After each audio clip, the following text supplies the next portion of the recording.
CMS acknowledges the traditional owners of this land, the Ngunnawal people, and respect their elders past, present, and emerging. Well, honestly, See, that's I know. I was just. Oh yeah. it was very famous. CMS Lingo Lounge 91.1. Good afternoon, ladies and gentlemen. You are tuned into Lingo Lounge on CMS Radio 91.1.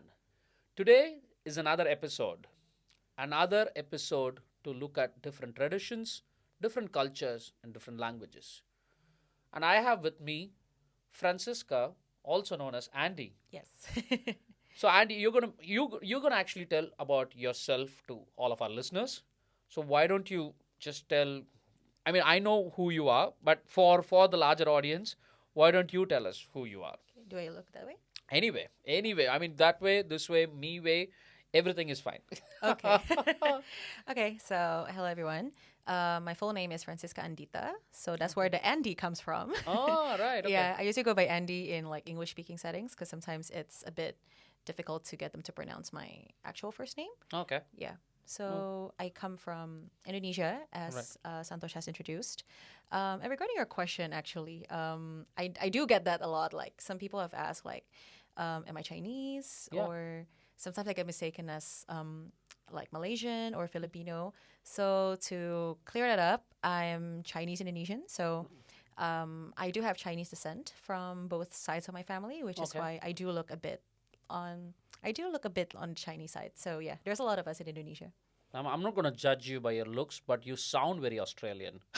How long have you been here in this country? To be honest, this is my first time.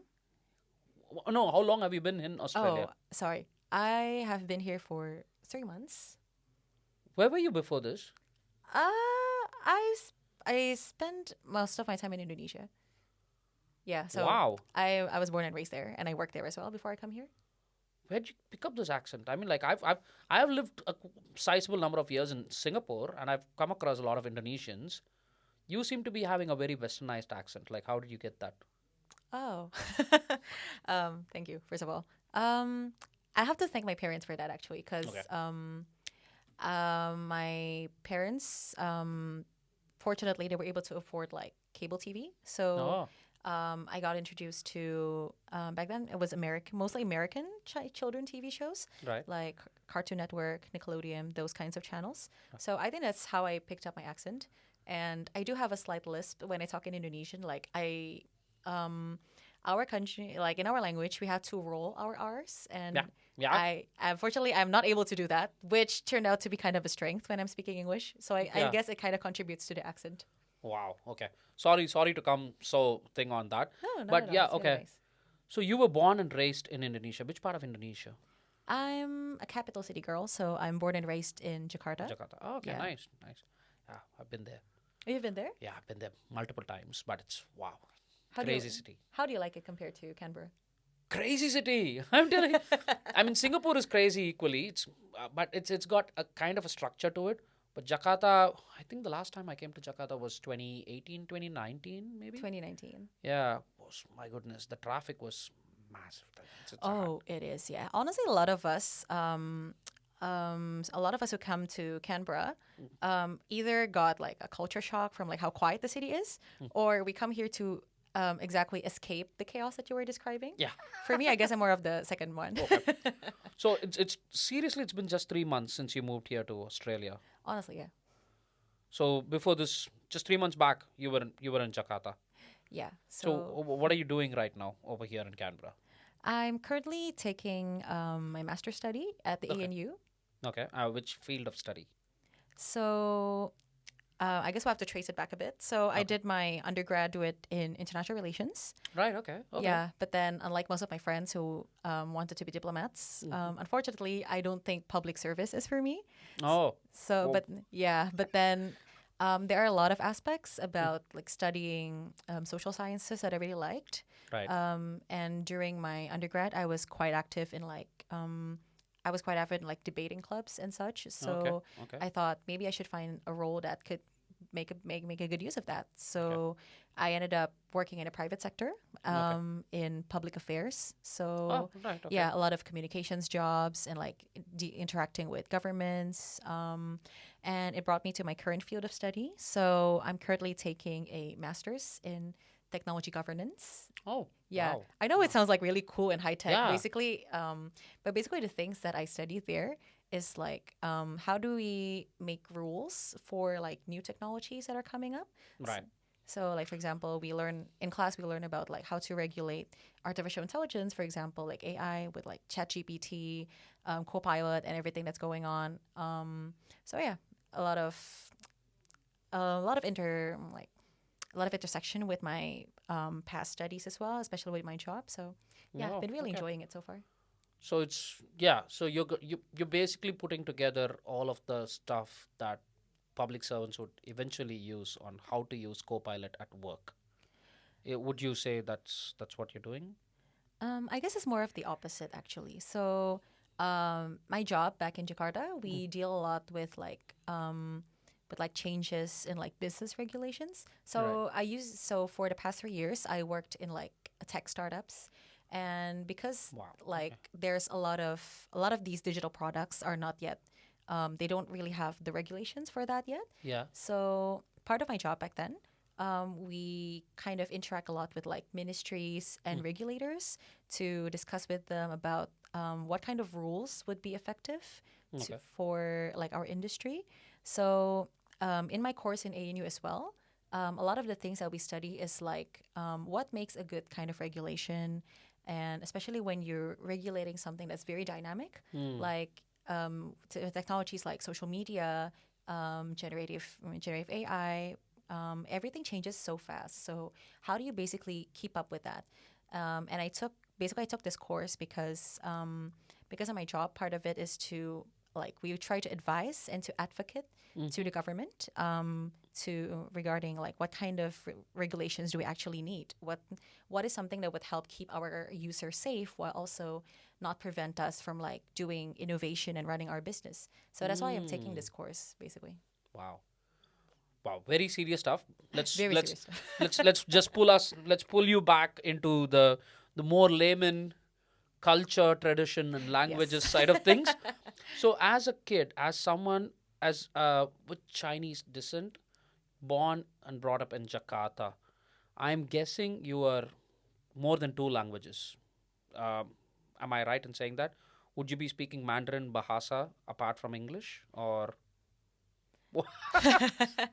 Well, honestly, that's something that I hope I could say yes to. But so unfortunately, a lot of Chinese culture back then in Indonesia, a lot of it has been erased actually. So if since you were in Singapore before, right? So I assume that you're kind of familiar, I guess, with like how in Malaysia and Singapore, like each ethnic group, like the Chinese, the Tamil, the Malays, they all get to keep their separate cultures, right? Yeah. But unfortunately, in Indonesia, we kind of have the reverse of that. All right. So back in the 1960s, I think, the government started implementing lots of policies to assimilate the Chinese Indonesians. Okay. So there was a time back then. So there was a time during my parents' period. It was in the early 90s, where Chinese Indonesians, they of course are not Chinese in nationality, but at the same time, the government does not recognize them as Indonesian. So if you want to get Indonesian citizenship, like legally, you would have to basically sign a statement that says that you would renounce your Chinese citizenship.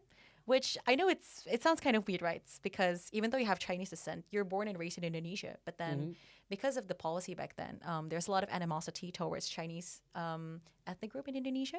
So, like, we were suspected of like being spies or like because a lot of Chinese Indonesians back then, they were quite affluent at the time.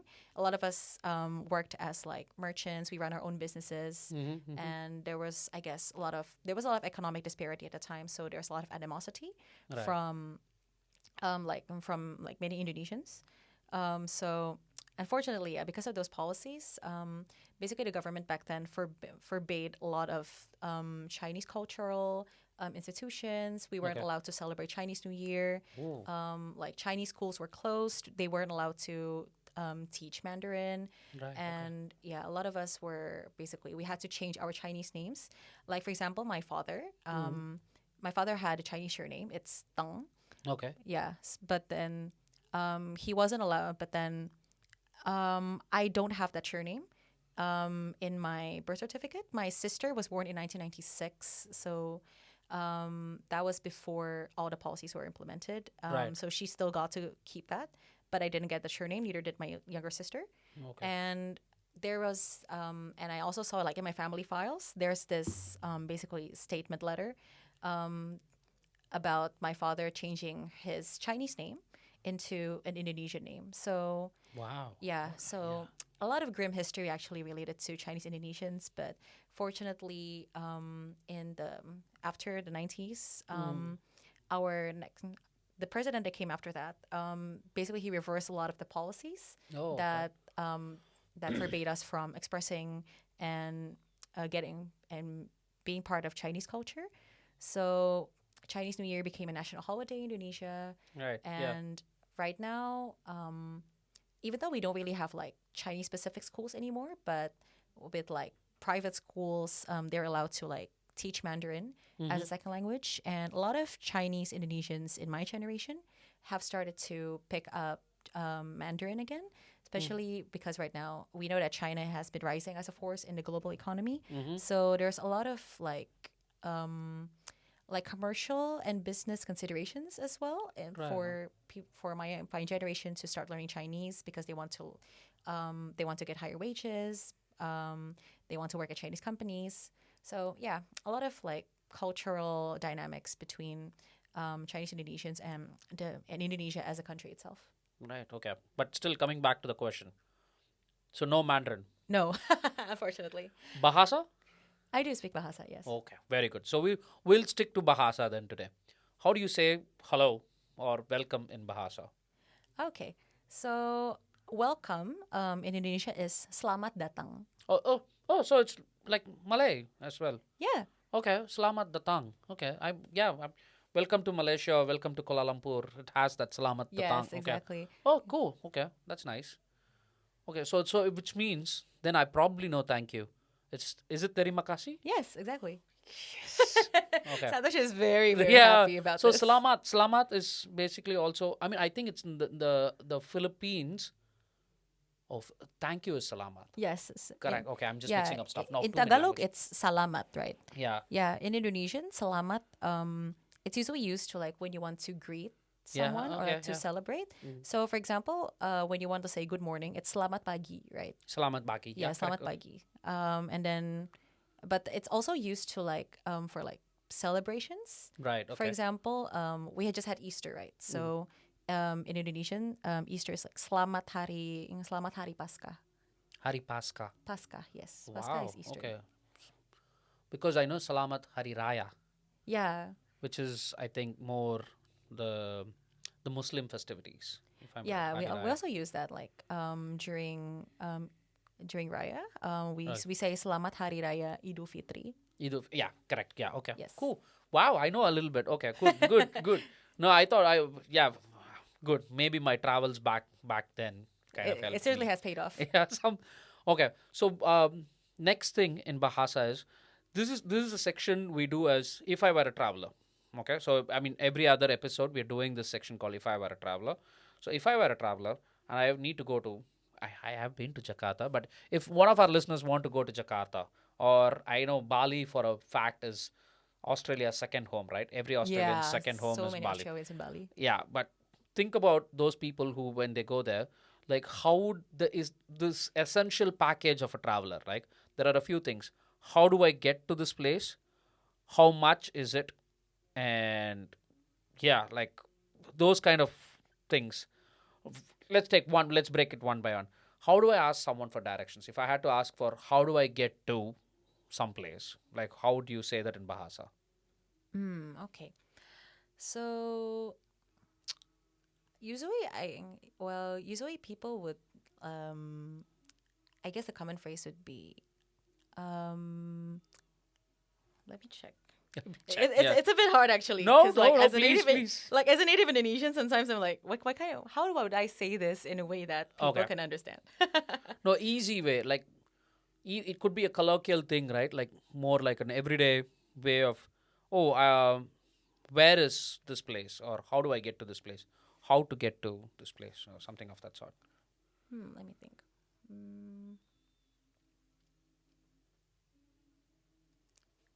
A lot of us, like we as directions, like we would say like kemana arahnya, Okay.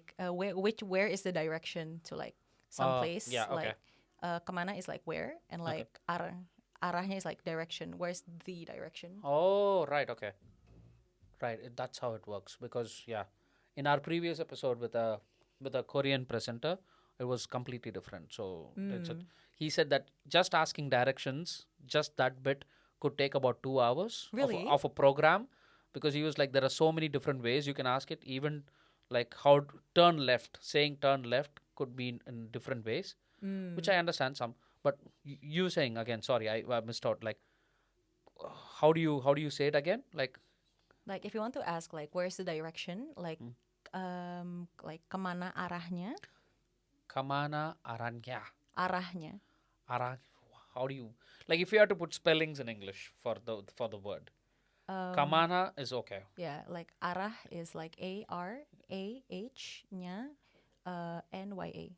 ARAHNYA. Aranya. Arahnya. Aranya. Yeah, kemana arahnya? And if you Arahnya. want to add a specific place, you can say kemana arahnya untuk ke. Untuk ke. Untuk ke is like if you like kemana arahnya untuk ke, and then you insert that place like. Oh, okay. Like say, kamana aranya untuk ke Parliament House. Yeah. Something. Okay. All right. Okay. Wow. It's okay. This is again for you listeners. Kamana aranya untuk ke.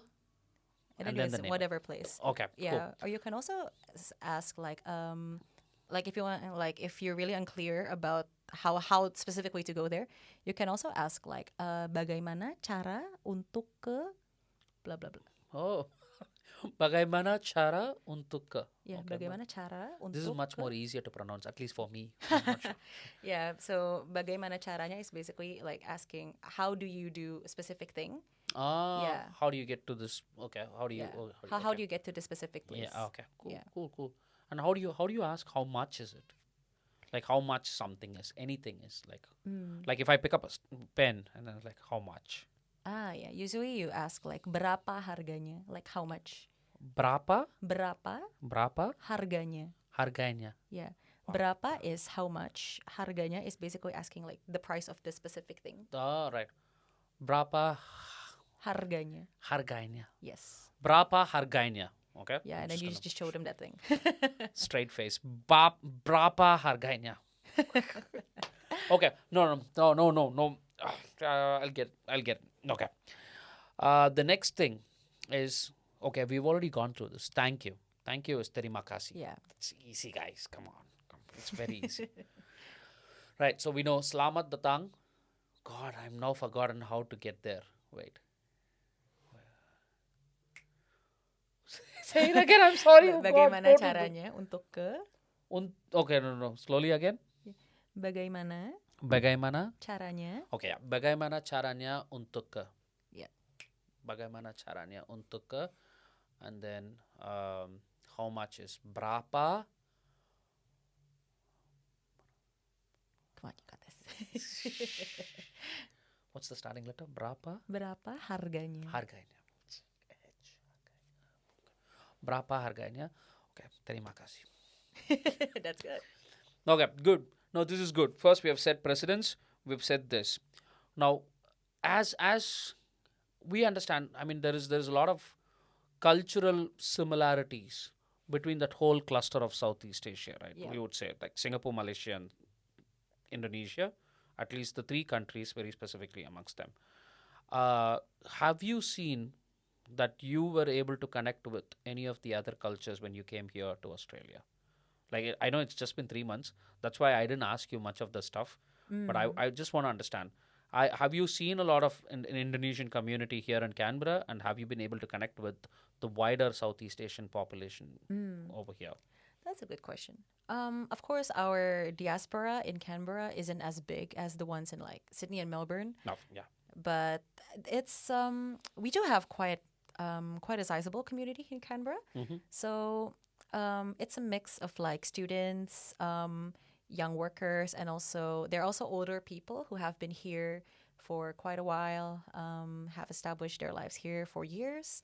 So the last time that I met, the first time meeting like the wider Indonesian diaspora outside of my fellow students at ANU was during the Multicultural Festival, which was yeah. last month. Yeah. Yeah. Oh, yeah. Yeah. Oh, yeah.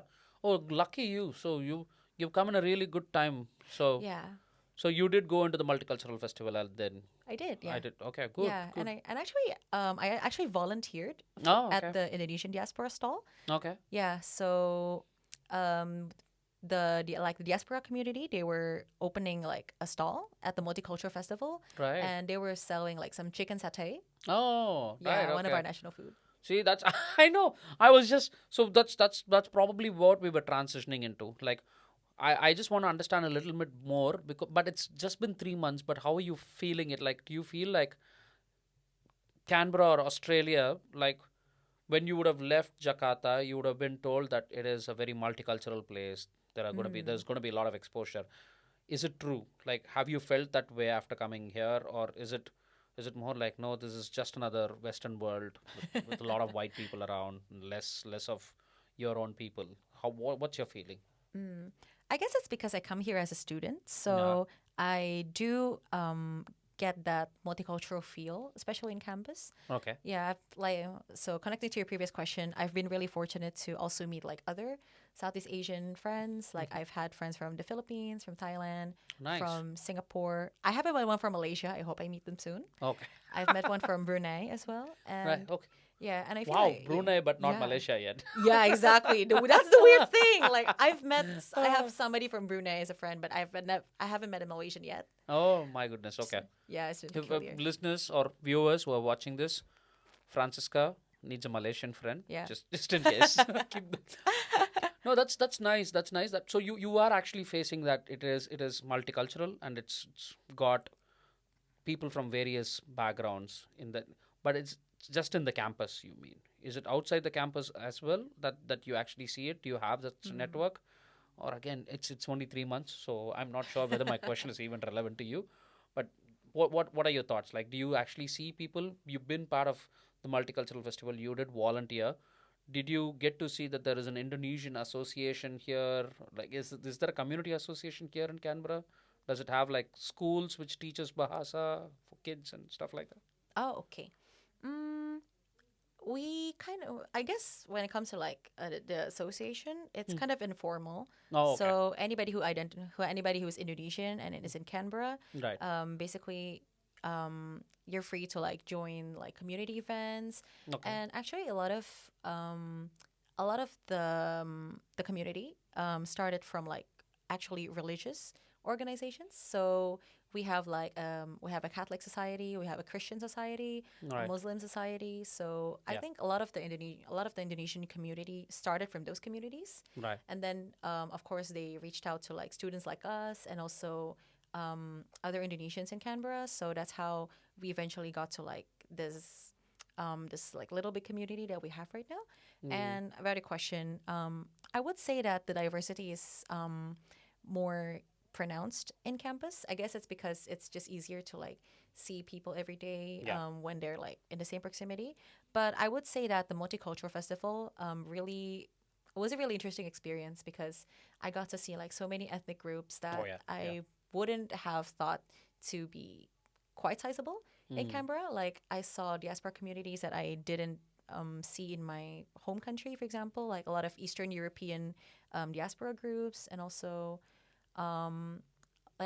so I come here, and so I guess I'm kind of lucky as well because I think if I hadn't gone to Australia, I wouldn't have met like people from countries that Oh, that's very true. I wouldn't have visited as well. Like I have friends from like Pacific Islands, from even smaller countries in Africa. I have friends from Mauritius, from Malawi, like countries that I otherwise wouldn't have met them if I hadn't come here.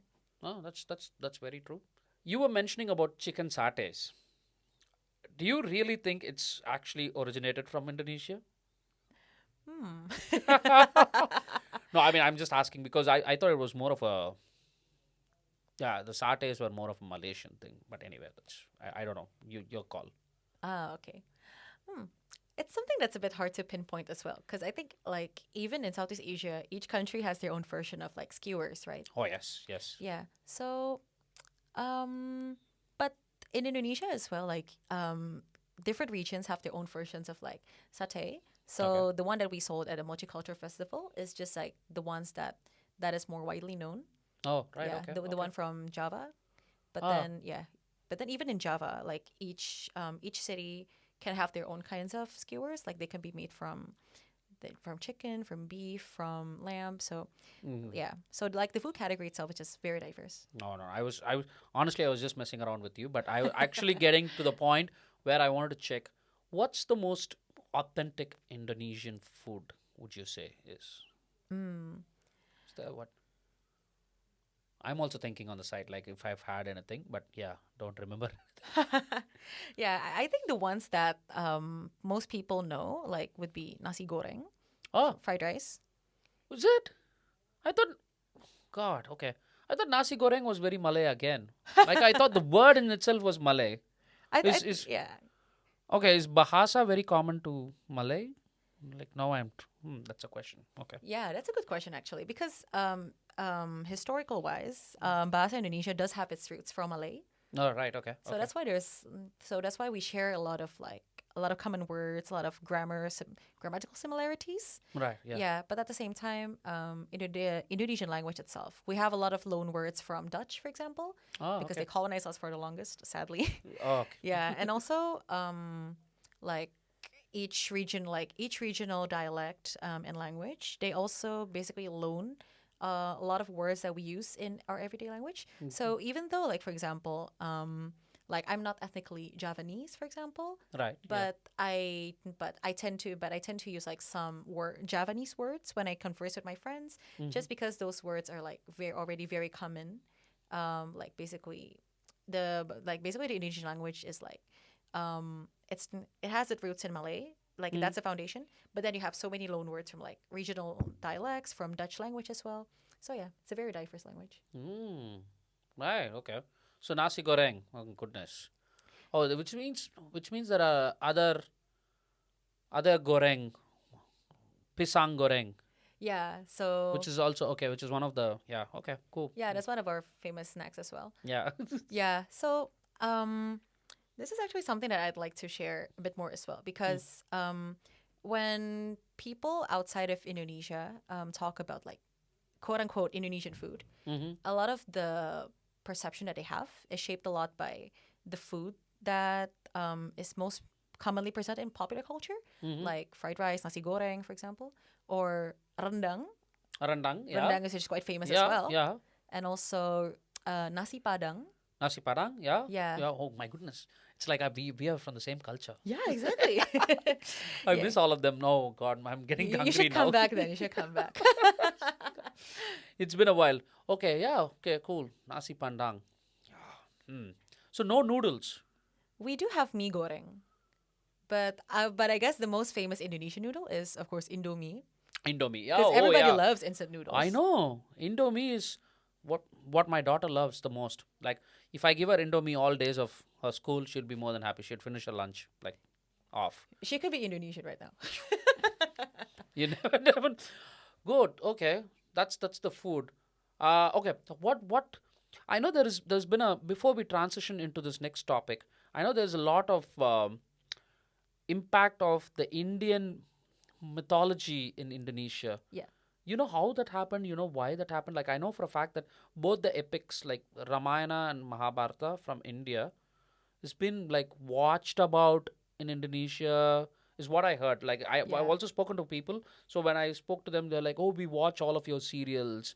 We, dubbed in Bahasa. There are all of these Hindi movies which get dubbed in Bahasa." Is that Yeah. Like, how did that happen? Like, what was the thing over there? Is it like our Indian stuff like K-pop in Indonesia? Is it something? Yeah, so historically we did have like we did have like Hindu kingdoms Yeah. in Indonesia. So I think there's a lot of like cultural assimilation from Hindu religion. It gets absorbed into Indonesian cosmology as well. Like I do know that in like the Mahabharata in Java, like it has some characters that did not exist in the original Indian version. Yeah. Okay. Yeah, so that's Oh, one is example it of that.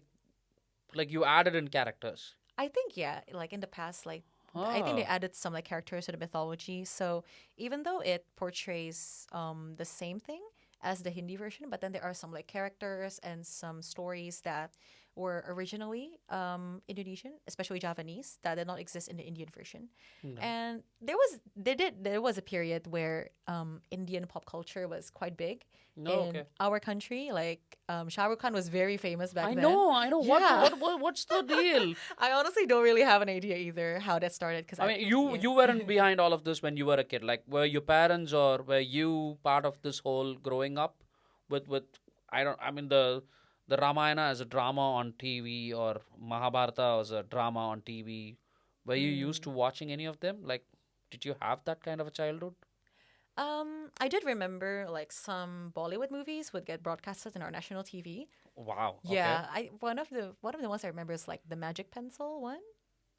I'm not really sure if that's like very famous, but then so there was this Bollywood show where like there's the kid with like that has a magic pencil. Oh yeah, yeah, It was yeah, very yeah. famous. Oh, right. Oh my goodness, now I remember. Okay. It was very famous. Slumdog Millionaire was also very famous back then. Which I can understand. Slumdog Millionaire went on to get some Oscars, so I can understand that. Yeah, and it's a box Bollywood. office. It's not a Bollywood movie. It's more of a Hollywood movie. I mean, Hollywood movie with but Bollywood yeah, star. with a Bollywood setting. Yeah, so which is still fine. The pencil. Okay, God. Yeah, the you pencil remind was me of. very famous. God, you pushed my memories back into a zone. God. Right. Okay. No, that's cool. That's cool. Nice. Okay. But yeah, cool. Okay. Now the actual thing, Indonesia as such, like as a culture, what's the kind of music or what's the kind of scene with respect to entertainment there? Like how was your growing up? Like what kind of entertainment you would go to, apart from the Hollywood side of things, Yeah. apart from the English side of things? If you had to go local, what were the kind of stuff that you would go to? Yeah, honestly, for me, Indonesian pop culture is still very underrated Okay. because honestly, we have so many great musicians.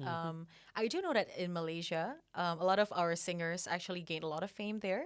Right. Oh, Yeah, so we do have like some like amazing singers that have achieved Southeast Asian fame, and especially our very distinct musical genre is dangdut. what? Sorry. It's called dangdut. Oh, how do you spell it again? It's dangdut. It's DANGDUT. Dangdut. Dangdut, yeah. Oh, nice. Okay. Yeah, it's a music genre is very specific to Indonesia, and I recall it was quite famous in Malaysia back then. I think Okay. in the 2000s. Right. Yeah. So Dangdut. yeah, I need to look that up. Okay. yeah, do it. How does it sound like? What does it sound like? Like if you had to compare it with another genre at all, is it a popish? Is it classical? Is it rock? Very heavy? How does it sound like Dangdut? I guess you could categorize it as a kind of like pop music. Okay. But it's kind of different from like Western influence pop as well. Okay. A lot of drums, a lot of Right, okay. a lot of guitars. I think there's a lot of there's some small Indian influence in that as well. Okay. Okay. Nice. Oh, wow. Dangdut. Right. Okay. Um. The next. Okay. So, movies, Indonesian movies. Are there a lot of movie production? Is there enough movie production, or are there dramas? Like, I know the people are very emotional. I know the people are. I mean, at least my exposure of the community and the people. But are there enough that they get out of? Because again, one side when you say that, such an influence of Shah Rukh Khan and Bollywood into Indonesia, or yeah, like the magic pencil and stuff. What is it? What is it native to Indonesia in terms of? Is it more dramas? Is it more soap operas? Or is it more movies? Are there movies? Is there enough production there? Is it got a fan following? How is it there? Yeah. I guess if we talk about like mass appeal, for one, soap opera is very big in Indonesia. Okay. In Indonesia we call it sinetron. Cineton. Sinetron. Okay. Yeah. Nice. Okay. So Like a our marathon. yeah, Cineton. like a sinetron. That's right. So yeah, our soap opera kind of has like this very interesting reputation Okay. because on one hand, a lot of people who don't really like watching sinetron, they often complain that like, oh yeah, the plot is so shallow and like it's like sometimes very dramatized. Right. Like a common joke in like Indonesian soap opera is we like how like soap operas they like to have scenes where like the character suddenly gets into an accident for like the shock Yeah, the shock yeah. value. We have that a lot in our like in our soap operas, like a character will like run out of the street and then they get hit by a car, but then when you transition to the hospital scene, somehow like they got hit by a car on their leg, but then like their head is when it gets bandaged, like those very absurd kind of things. It's one of the it's like I guess it's what makes like sinetron so polarizing because on one hand like we see how illogical sometimes it could be, like very dramatic, very like yeah like tear jerking, like those kind of movies like they squeeze you and try to make you cry. Yeah. Those Yep. kind of things. Yeah. But then on the other hand, it's those things that make it so entertaining. Like even though you're not emotionally invested in it, you can still watch it to like get yourself entertained. Like, haha, look at that scene. Like, wow, this is so absurd. But then like you said, like for people who are like, very emotionally invested in like these soap operas, oh my god, like some soap operas can run for like hundreds of episodes. Oh, and yeah, like and like they can get like cult following. And like Wow. there have been cases where like especially with like I guess older women All right. who like watch these soap operas, they can get very attached to like the main characters, the main couples, and like when there's news that one of them gets married with someone else, like they would riot. Parasocial kind of things. Yeah, it's one of those like facets in like Indonesian pop culture. But Right. on the other hand, I guess the film scene right now is kind of having a renaissance Oh. Yeah. Why do you say that? because I mean, it yeah, was never there in the first place, or because there's a period of time, I think it was like in the 2000s, 2010s, where our film industry is not not being as diverse as we would have wanted.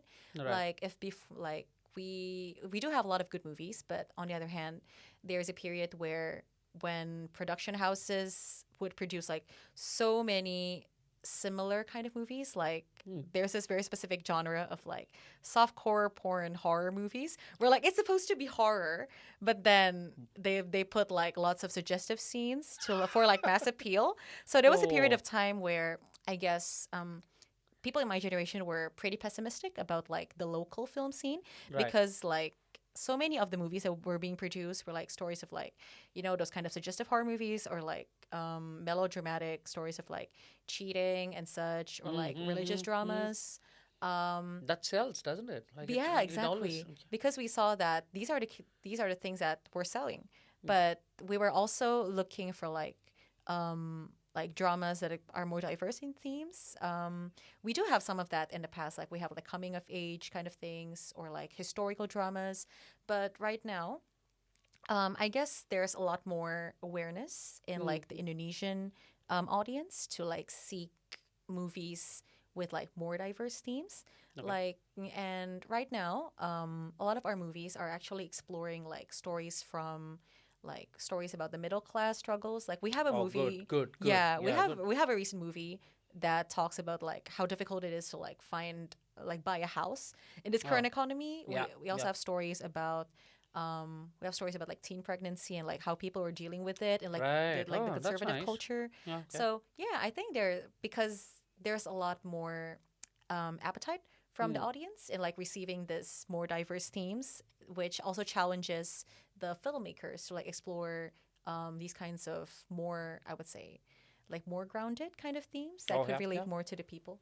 No, that's good. That's really good. Okay, because I mean, in an international stage, I've never actually heard about anything from Indonesia actually making it Yeah. there, right? So that's why but that's good. That's really good. Right, Andy. Okay. The next set of questions, again, just there is this huge thing that happened, at least in the last 20 years with Indonesia, that has put it on the global map in a very different manner. I'm talking specifically about this company called Grab. Isn't it Indonesian? Oh, Grab. Yeah. Is it Indonesian or is it Malaysian? I think it's a unit Singaporean. No. Or you're talking about Gojek? Gojek. Oh, I'm sorry. Gojek is Indonesian? Gojek is Indonesian. Yeah, okay. Yeah, then probably I'm mixing it up. Grab's actually, I think, Malaysian. They're not Singaporean, but they came into Singapore later. Ah, I think, I see. yeah. I thought Indonesian more. Anyway, Gojek. It's a huge revolution, is what I understand, in Indonesia. It is, yeah. I mean, how old were you when Gojek actually came in? How old was I? I think I was in high school High when school, Gojek okay. started rising. Right, okay. So, did you use Gojek for everything almost everything, isn't it? Yeah, I guess like right now, people rely on Gojek for so many things. Yeah, like getting stuff home, getting to places. What else? Literally getting anything done. Yeah, Like, that's right. So for those who don't know, Gojek is Indonesia's ride-hailing company. actually, right? That's how they Yeah. started. That's how they started. Okay. Yeah, so that's how it started. So basically, the founder, his name's Nadiem Makarim. Ah, okay. Yeah, so Nadiem wanted to resolve, like in the past, ride-hailing in Indonesia is very informal. Right. Okay. Yeah, so the problem that he wanted to solve was that these these motorcycles, ride hailing was because it's very informal. They could just like quote all kinds of prices, and like they could like basically overcharge you for like a short trip and such, and you wouldn't know whether or not you're being overcharged because there's no baseline for those prices. Right. So basically, Nadiem wanted to make the ride hailing system more transparent and basically more accessible as well. Like if before you need to like know a specific ride hailing driver that you could trust, or you have to go around and find any available motorbike driver to take you around. With Gojek, it's much easier because all you need is an app, and then the app would basically connect you with drivers Right. nearby. Yeah. And over time, Gojek expanded from not just offering like motorbike services, but also like regular car taxis. And like you said, right now it has expanded into so many services. Like they even have their own e-money. So Oh, right. Okay. yeah, they have GoPay, which basically is their own e-money, E-money, e-wallet service. Like you can transfer your balance from your bank account to your GoPay. GoPay account to pay your rides through Gojek. And right now, it's basically like a lot of Indonesian media dub Gojek as Indonesia's first unicorn company. Yeah. So yeah, I it think is it a is. revolution. Yeah. No, I mean the reason why I wanted to I transition in there is just to understand the technology landscape that Indonesia has gone through from again in my small life of 40 odd years. I think for the first 20 years, it's not like never seen Indonesia as a developed country, but it's always in that developing zone. But Yeah. the last 20 years have been very phenomenal for the country. Like that development is actually going much farther because of a lot of innovations, and Gojek is one of those pioneers, I would say. Although it came much after Uber.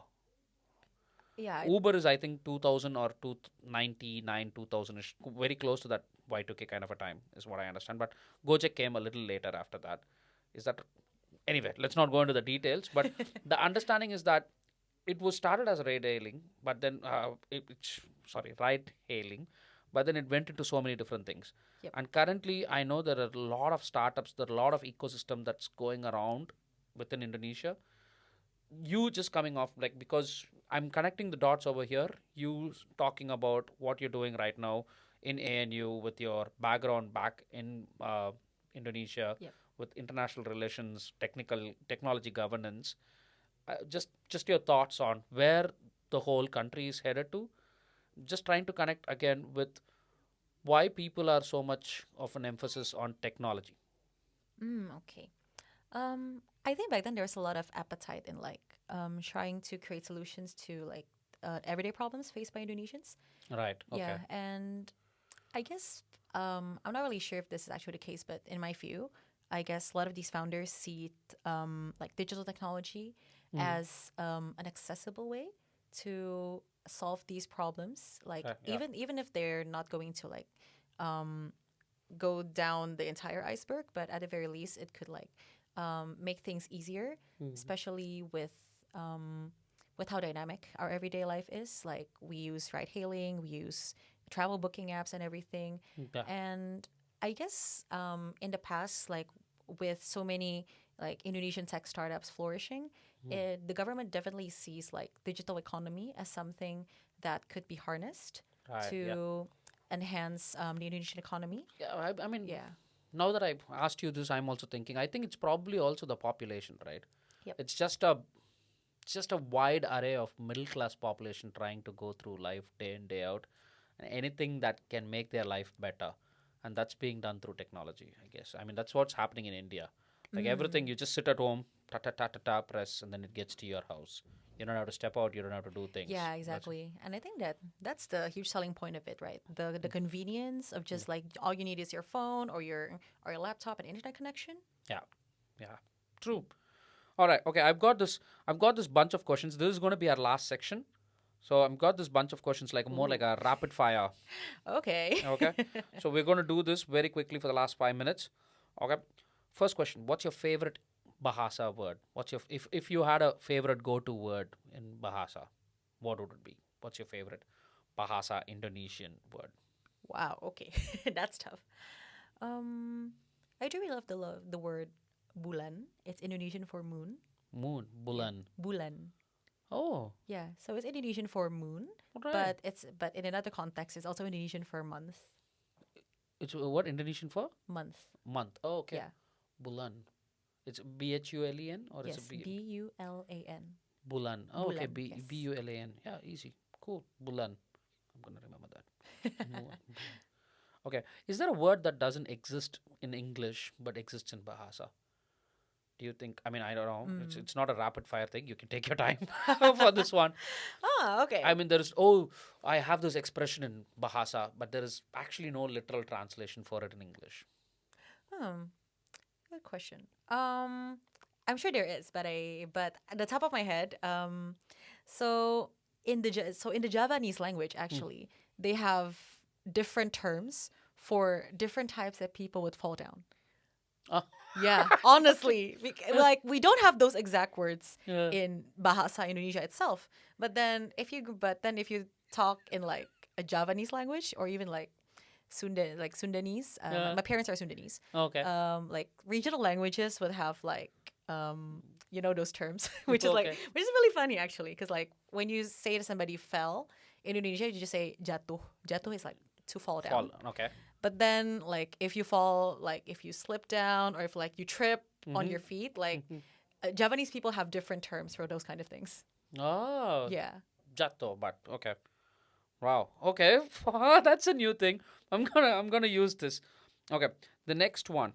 How do you say let's eat? Let's eat. I would say, we used to say, ayo makan. Ayo makan. Okay, Yeah. makan. Makan. Yeah, I know. Very straightforward. Yeah, makan is yeah, I know that word. Makan. Okay, fine. The next one is what's your go-to word for like someone to motivate? Like more like let's go. Come on. Is there something like that in Bahasa? Usually, when we want to motivate someone, we say semangat. Semangat. Yeah. Okay, like if you're cheering for some an athlete, a player or something. So do you say semangat? Yeah, we usually say semangat. Like semangat on its own as a noun, it can mean like spirit or like excitement. Ah. Yeah, but No, but it's more like let's go. Come on. yeah, like semangat. If you use it like those kind of contexts, it becomes like come on, Oh, right, okay. like So to if keep I say like semangat, Andy, and then you'll be like, okay, pumped up. yeah, like basically like when you say semangat to someone, you're like telling them to like keep it like cheer up, like keep Cheer your up. spirit Ah, up. right. Good. Yeah. Okay, that's the kind of word. Okay. Okay, the next one. Okay, no nasi goreng. You're not using that, okay? But what's your favorite other, like, are there like Bahasa traditional food item? No nasi goreng, no mee gorengs, no gorengs. Okay, just That makes it easier actually, because for everyone who's listening to this, Indonesian food has so many different subtypes.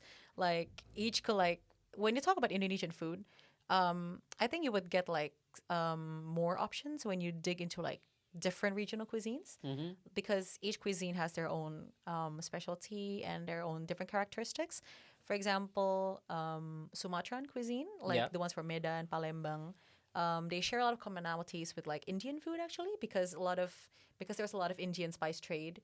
So because they're a mountain area, so there's a lot of like long braised foods, a lot of preserves to keep things fresh when you don't really have access to fresh produce.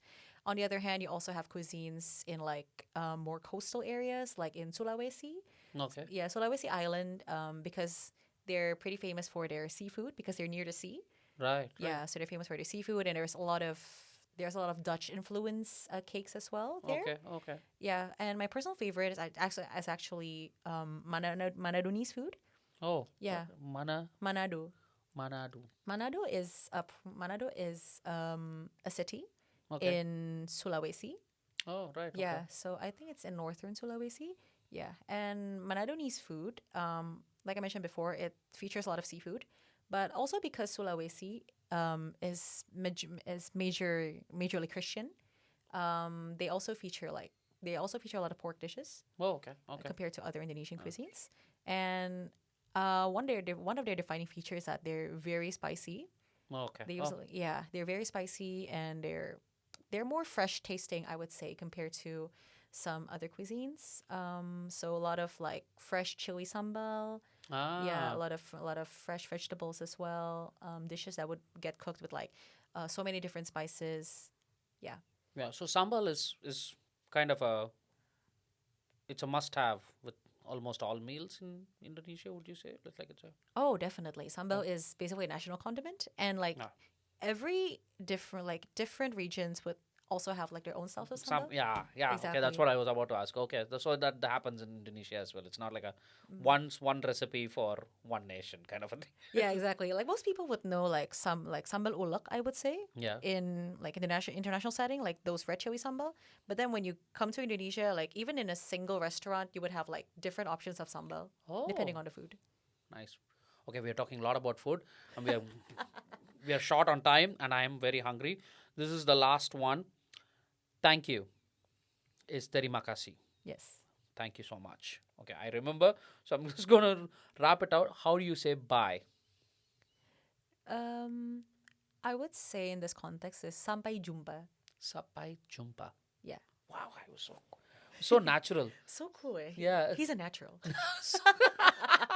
Sampai jumpa. Sampai jumpa. Sampai jumpa. The first time I was so easy. Second time. Sampai jumpa. Okay. Thank you so much. Thank you again. Thanks. I'm sorry. I was just trying to get that byword. But terima kasih. Thank you so much for your time. Thank you so much for joining Lingo Lounge and giving your time. I know again, see, we were actually getting more people who have lived here enough time to also share their experience. So we're going to get you here again probably next year with one more year. After your 1 year anniversary of being in Australia, being here in Canberra, we want to understand more how Canberra has gotten to you, how Australia has gotten to you. But until then, all the best. Do great. And yeah, thank you. Thank you. Thank you so much. Terima kasih. Thank you so much for having me here. God. Bye again. Okay, we're going to cut this and get it right. Well, how do you say bye again? Sampai jumpa. Sampai jumpa. Okay. Sampai jumpa. Thank you. CMS 91.1.